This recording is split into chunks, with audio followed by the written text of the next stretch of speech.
So, ladies and gentlemen, we are getting to a part of the process that is rather exciting, but very scary in a lot of ways, because what we are doing here is we are determining our pricing. And I think the reason that this is so scary because there is no clear-cut answer. I mean, I'll always be honest with you guys, there are certain parts of the agency where it's just, after 5 years in this game, I'm telling you, just do it this way, right? It's the best way, and it is sort of the one-size-fits-all solution. When it comes to pricing, there is nothing like that. Really, all we can do here is blend together reference experiences, blend together the tools that I'm going to give you. In fact, I'm giving you 4 tools over the space of this module and the next module just to help you with your pricing. And you take all that, reiterate, and over the years, you're going to change your pricing model, depending on where you are with your agency, how comfortable you are, what your priorities and goals are. So that is all stuff that we will elaborate, because you got to put on your critical thinking cap for this one, because there is some nuance. And as I said, there is no correct answer. Only you will know. And I guess that's the last sort of thing that I want to mention is when it comes to pricing, I've learned over the year, your gut instinct does tell you a lot.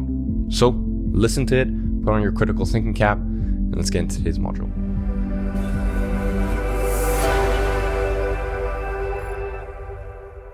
In today's module, we're going to be talking about pricing your services for local businesses.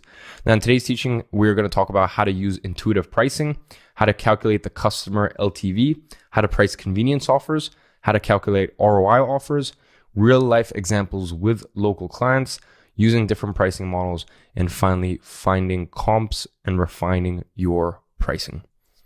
So let me quickly talk to you about intuitive pricing. As I said, I'm going to give you the best guidance you have ever received when it comes to pricing over the space of the last 5 years. You know, both me having a content creation agency, then having an advertising agency, but for local businesses. And then over the past three and a half years, having an advertising agency exclusively for e-commerce and info product business. So I'm really here to bestow upon you everything I know, but in the same way, you know, athletes, they have coaches, and coaches can give a new perspective and really kind of help piece things together.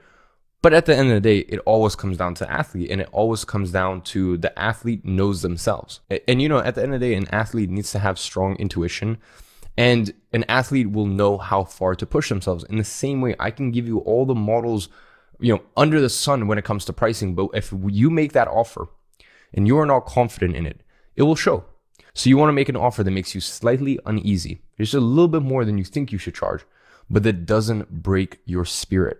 So I will show you all of the models that I've used over the years. And as I said, ladies and gentlemen, if there was a formula that I literally went through, well, I guess in the next module, there's guiding pillars, and I'll show you. In fact, I even built a full software for, you know, to help you with that. And as I said, there's 2 softwares as well today that you can use, 2 tools. So even though I have all those tools, for me, at the end of the day, what it comes down to is something that I call intuitive pricing. And let's go ahead and touch on that real quick. You know, in the same way, let's look at the fitness industry. You know, if you're first getting started with fitness, you know, you might track your macros, you might track your calories, weigh out everything, this, and just be very like diligent and almost overthink things, but it's good at that stage of the process. And then you get to a point where you just intuitively eat. And that's, you know, you're really dialed in at that point. You know, that's really the paradigm above. That's where you are very in tune with your body's signals. You're very in tune with the way that your body reacts to a certain amount of food, how much of food it needs, what it agrees with, what it doesn't agree with. In the same way with intuitive pricing, I can give you models, and I will give you models here today. But over the months and years, you're gonna just develop this intuitive pricing where you just take a couple different factors in, you know, because here's the thing, right? As I said, I can give you a model, but I can't plug into a calculator or something like that. Do you get along with the client, right? Because you could be having you could have incredible results. You know, it could be a perfect match from a results perspective, but maybe you guys just don't really jive together on the call. And that's not something that you can really account for with a calculator. As I said, we're in the service-based industry, okay? Human touch. You know, sometimes or I guess for me over the last few years, up until probably, you know, the last year and a half, 12 to 18 months, I forgot that sometimes. I'm like, oh, this is just like a robotic business. No, we're dealing with humans. We're dealing with clients, okay? So it's things that you can't account for, which is why I always come back to this intuitive pricing. So ladies and gentlemen, this is available for download right below this video. Intuitive pricing is the fusion of models, gut instinct, and market comps. By the way, market comp is a comparable. So ladies and gents, the first thing we need to do is we need to start off by calculating local biz lifetime value. So ladies and gentlemen, what we need to do is we need to find the lifetime value of a customer for a local business. Now, you might be wondering why we use LTV as the basis for our results rather than day one cash collected. Well, here's why. That's like expecting to buy a property, an investment property, and from day one, it is ROI positive. That's not the case at all. Obviously, you want your day one cash collected. And we're going to get into this in just a second. Obviously, you want the day one cash collected to preferably be more than you're spending to acquire that customer, or at least be kind of at a break even, because then you can sustainably run the ads. And I said, we'll get into that in just a second. But returning customers are the lifeblood of any local business. They'll tell you that themselves. So if on day one, they could only make a little bit of money or even just break even, but what that does is that gives them a customer that could return for the next year, 5 years, 10 years. Any business owner will take that if you can show them the understanding, and if you can show them the KPIs, and if you can show them the process in order to make that happen. Now, as I said, you don't want to be burning, this isn't some startup. You don't want to be burning through cash. You don't want to have it where the day one cash collected, and I'll show you how to calculate, the day one cash collected, and I'll show you some examples right here. The day one cash collected compared to the lifetime value. And bear in mind, this tool is available in the tools section of the platform. So go use it at your own accord.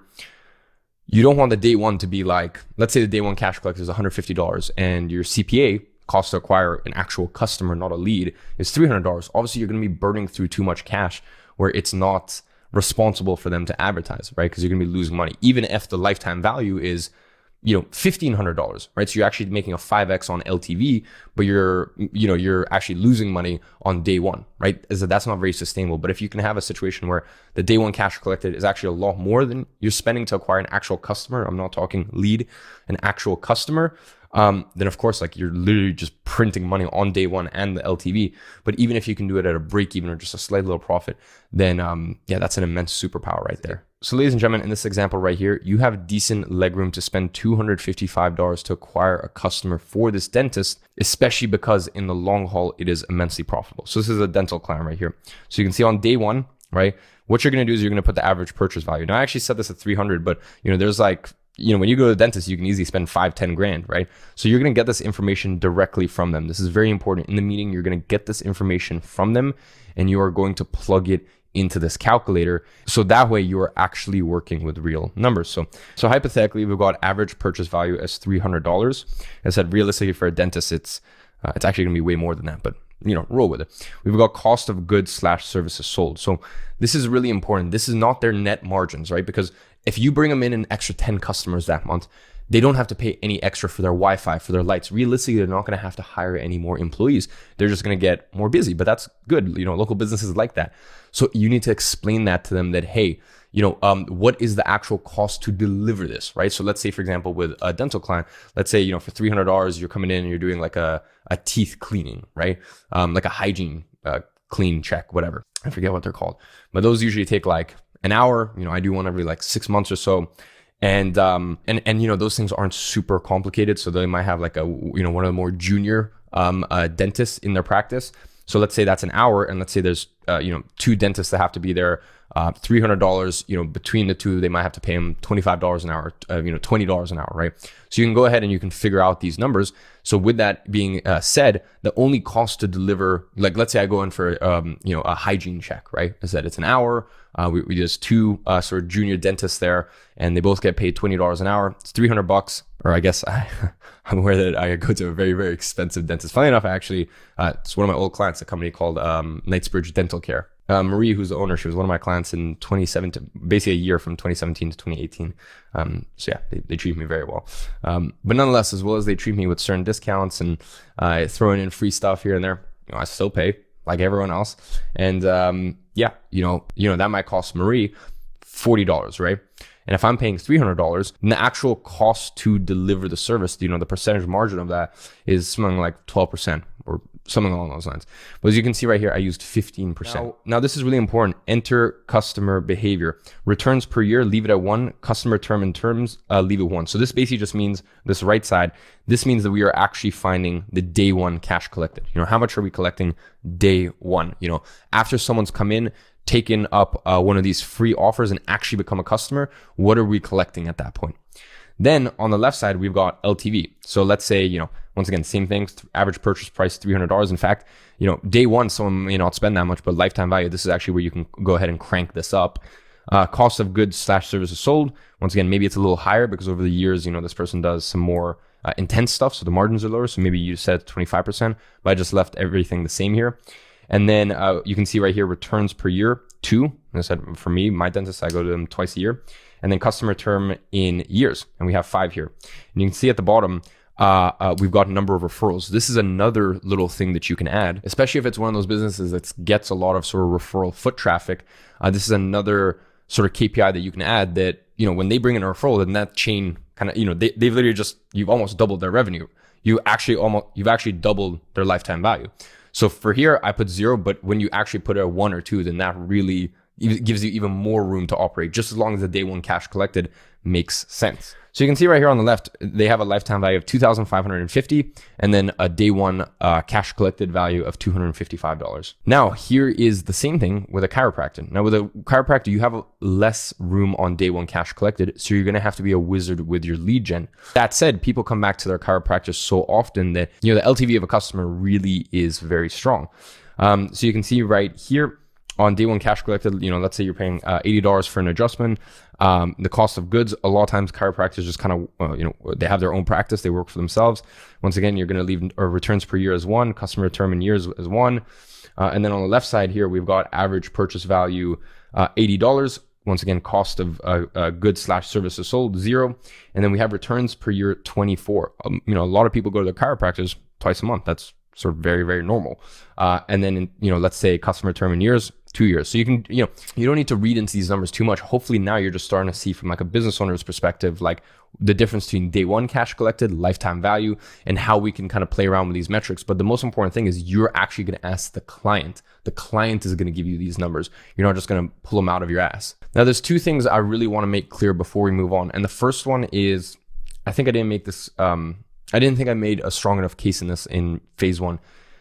I adore local business, right? And I've seen, especially in copy-paste agency, we have so many people killing it with local biz agencies because there's very little discrepancy between, a one real estate agent to another real estate agent, or, a one CrossFit gym to another CrossFit gym. So it's a very sort of scalable business model. And, you can bring in a sales guy, and appointment setters work incredibly well, etc.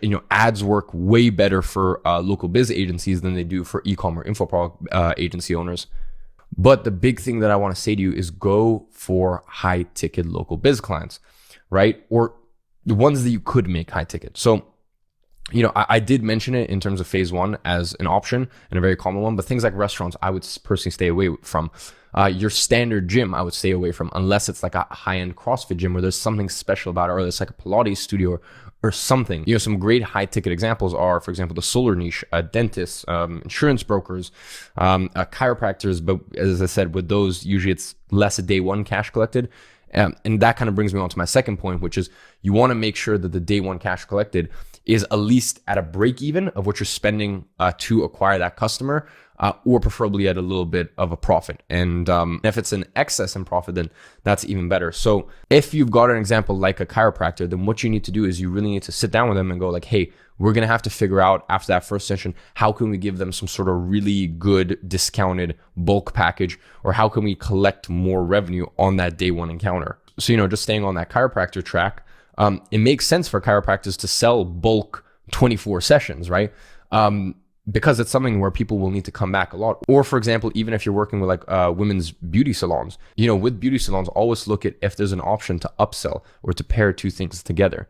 This is really where you need your mind state at. And this is really something where you need to help and work with your clients in order to make sure that it is sustainable to advertise long-term together. So ladies and gents, let's talk about returns for convenience offers. Now, I've said to you before, it is very hard to kind of give a discernible ROI for convenience offers. So for example, social media marketing or social media management, et cetera, stuff that doesn't have a strong, hey, we got you X amount of leads. But the thing is, once you've used that LTV tracker and you know what a customer is worth to them over the space of the next 1 year, 2 year, 5 years, 10, whatever numbers they give to you, there's a very powerful, deadly tool in your arsenal. So for example, let's say you're working with a nice high-end boutique gym, and their lifetime value is $2,200. Now, if you are managing all their social media and you're helping them grow by 1,000 followers a month, and that's not like, and you're honest with yourself that it's actually kind of in the city, in the area, et cetera, Well, ask the business owner, hey, out of 1,000 new followers per month, do you think you're getting anywhere from 4 to 5 new customers? And ask them. Maybe they genuinely believe no, like I don't think we are. And once again, if that happens, then go ahead and explain your process again, because it's not just about doing their social media management and making their content giveaways or running challenges, but not via ads, via the social media audience that you are now building. So let's say they're like, yeah, 100%. I can see how out of 1,000 new followers in our city, and all this great content, we're getting 4 to 5 new signups per month. Well, in that case, you're bringing in anywhere from 9 to 11K in new business for them. Plus all the other incredible benefits that they're getting in terms of their brand recognition, et cetera, et cetera. Let's use another example. Let's say you're charging 3K a pop for a website. Well, in that case, you say the same thing. You go, hey, over the space of the next 3 years, let's say you get 30,000 website visitors. Well, out of 30,000 website visitors, do you think that what we've done now in terms of optimizing the page speed, in terms of actually making your website look appealing, and having a strong call to action where someone comes in and they don't need to type in a phone number, they can take whatever action you think is most likely to lead them to become a customer, whether that's booking in a free consultation or a free tour, or whatever it may be, whatever local business it is. Do you think out of all of that, we'll be able to get you 2 new customers? Out of 30,000 website visitors, having this improved ecosystem, do you think you'll probably be able to bring in another 2 customers because of it? And if they say yes, then there we go. The website has paid for itself and some. The biggest asset you have when showing the ROI of a convenience offer is figuring out what that LTV is and anchoring that to your service. So ladies and gentlemen, now let's talk about returns for ROI offers. So here is the process. First things first is you need to actually figure out the offer. And what I mean by that is, if it's dentists, are people coming in for free teeth cleaning? If it's a gym, are people coming in for a 15-day 3 for free, 3 sessions for free, or 3 weeks for free? Like, what is the actual offer that's bringing people in? So you figure that out together. And obviously once you go through all of that niche research and everything, you should be able to give them suggestions, and you should know in general in the industry, this is what works well and this is what doesn't. So you're going to figure out the offer. Then you're going to get the client to tell you, and let's say I bring in 100 people for this offer. What percentage of those do you think you'll be able to convert to an actual customer? As in, they'll then become a customer of your business and buy something. Then you decide on a show up rate together. And once again, at first, this is stuff where, point number 1, 2, and 3, once you've done this enough times, you can just go, hey, this is what's happened with our other clients. On average, we found, and we were able to track that out of these people who came in for the offer, this percentage actually then became customers. And then in terms of show up rate, that's a very easy one to figure out. You just go, hey, these amount of people claimed it, and then these amount of people actually showed up for the offer. Next is figure out a CPL for this offer. Once again, once you've been running your agency for a while, you will have historical data, so you'll know that. But at the beginning, you can do that by looking at sort of previous experience, ask people in the community, industry comps, as I said, ask people in the community as a last resort, or just go off of gut feeling and what you've seen from different case studies of other agencies working within your niche. Last thing is using the CPL, go through the local business ROI calculator, which I'm going to show you right now. So ladies and gents, right here, I have given you an example. We'll stick with that dentist. So you can see day 1 cash collected is 255. And by the way, you use the other calculator, this one, the lifetime value calculator, and you'll plug in your details all here, and it will give you the gross. By the way, this is the after the cost of goods / services sold is taken into consideration. So this is really kind of what they almost, I wouldn't say net, but pretty much gross sort of margins. So you can see right here, $255 a day 1 cash collected. Then we have customer LTV is $2,550. Let's say the cost per lead. Let's say you're getting leads for free teeth cleaning for $10. The show up rate is 50%. So 50% of those people actually take that action, and the show up to customers. So 1 out of every 10 people who shows up and claims the offer actually becomes a customer. Well, the cost per show up is $20. The cost per acquisitions for someone to actually become a customer for this dental clinic is $200. So day 1 ROI is 127%.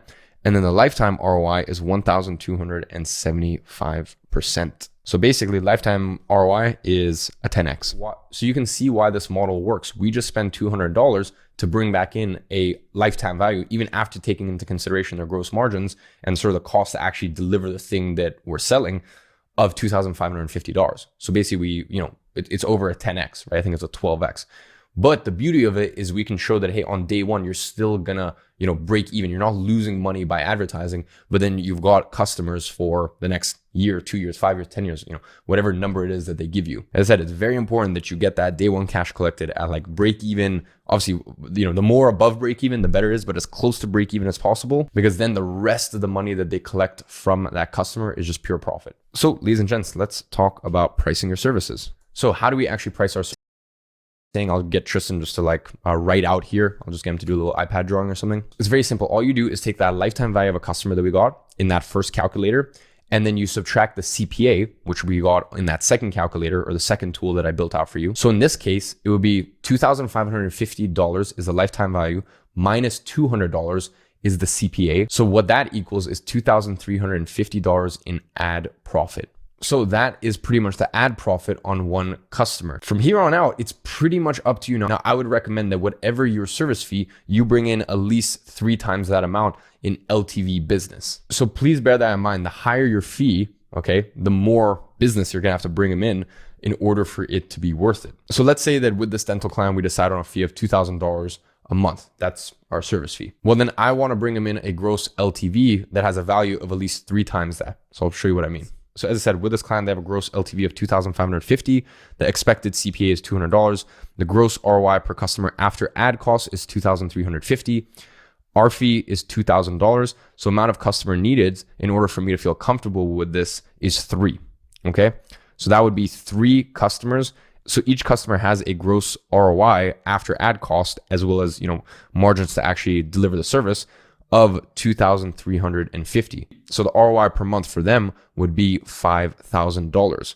But once again, you're going to have to make it very clear to them that, hey, probably in terms of cash flow, you're going to be breaking even, but it's going to be, as any smart business owner, the real money is the fact that you're getting customers in for pretty much break even or even at an actual profit, which is even better. And over the space of the next 6, 12, 36 months, it's just going to be free money continuing to come in because you've already paid for them. Now, remember, we're not actually selling them customers because we can't close the customers for them, okay? So we're not selling based off of how many customers we bring them because, we're not the ones physically there to close and upsell them, okay?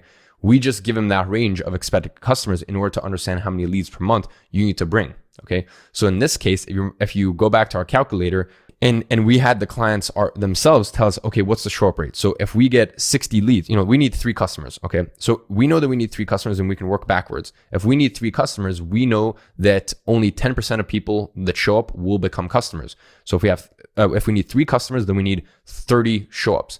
Now, in order to get 30 people to show up, we know that there's a 50% show up rate. So for that, that means that we need 60 leads. So 60 leads will turn into 30 show ups, and then 30 show ups will turn into 3 customers. So ladies and gentlemen, as I said, these are some tools that kind of get you thinking about the reasoning behind, why we price the way that we do. But the other, big thing is anchor it to how much are they currently making and how much do they want to be making. Because here's the thing. If they're at $250K a month and it's a local business and they want to get to $500K a month, that's a very different story. And you can charge a lot more, even if all of the numbers still work out the same than as compared to someone who's at 50K and wants to get to 80K. And another really important thing to do, and we'll get into this in phase 5, it's a very high level question they're probably not expected to be asking, is what additional capacity do they have? I remember there was this one gym client that I was, Esteban, who some of you guys may know. In 2017, he was my appointment setter. And then over the space of the last few years, he's always helped out kind of coaching in the Gradient C community. But Esteban, he used to be my appointment setter. So I remember there was, was cold calling every single day. And there was one appointment that I showed up to. And it was quite it was kind of sort of towards the outskirts in London. I think it was in a place called Canary Wharf, if I remember correctly. But anyways, I remember I got there and it was a relatively small gym. So I asked the business owner, I'm like, hey, how close are you to capacity? And he's like, yeah, we're pretty much at 95% capacity. And I was like, and he was super keen to move forward, by the way. And I was like, well, to be honest, then this isn't going to be a worthwhile investment for you, right? Because here's the thing, if you're working with even a chiropractor who's already at 85% capacity, maybe it's not really worth, maybe they don't need the extra business, right? So that's another really important thing to ask. And it's a very high level question that they'll appreciate. So ladies and gents, revisiting the pricing models. So I think it's important to now revisit the pricing models because now that you have these tools that I built for you and you have a little bit of an understanding and a scope for day one cash collected and LTV, now we can take a look at these pricing models and look at it in a different light. So I'm only going to show you 2 of the 4 pricing models because I only believe that 2 are applicable to local businesses. And I'm sure you can probably take a guess which ones those are. So the first one is the base model. I think for pretty much most agency owners, this is the best one to go with. Or as you start to get more advanced with your journey, then bold offer pricing. This is also where you can really ratchet things up with ads as well. So ladies and gents, last thing is reiterating your pricing. When it comes to dialing in your pricing, as I said, you will move from using sort of these mental models and still keep these mental models, right? Well, I say mental models and physical models. I mean, I built these tools for you as well. And, you'll get to a point where, 18 months into your journey, you have enough reference experiences, especially with local businesses. Most of the time your pricing stays relatively, there's not much discrepancy between clients. Whereas with e-commerce and InfoProc, there's, you could be charging one client literally 4 times as much as the other because the size of their business and complexity and this and that, or performance deals, like a whole host of weird things.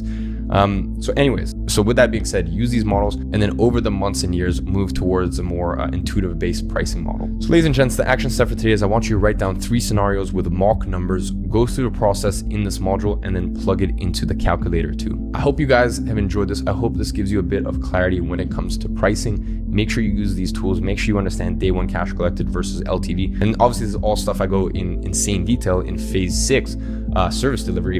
And service delivery is actually broken down to 4 different like mini sections because I think it's 49 service delivery modules I've done. It's insane. But anyways, the reason I say that is because you want to understand the function of the offer, the show up rate, as well as the show up to actual customer percentage. And when you understand this, this honestly just puts you at such a big advantage compared to every other agency out there. So I hope you guys enjoyed. Catch you in the next one.